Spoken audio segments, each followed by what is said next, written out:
Kaya sa sandaling ako ay mamatay, hindi na ako iiral.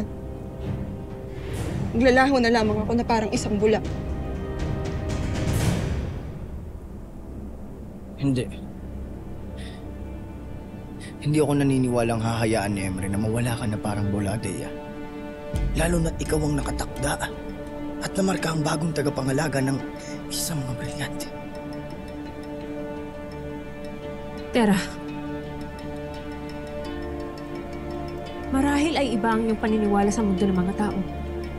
Ngunit dito sa Encantadia, iba ang batas ng buhay at kamatayan.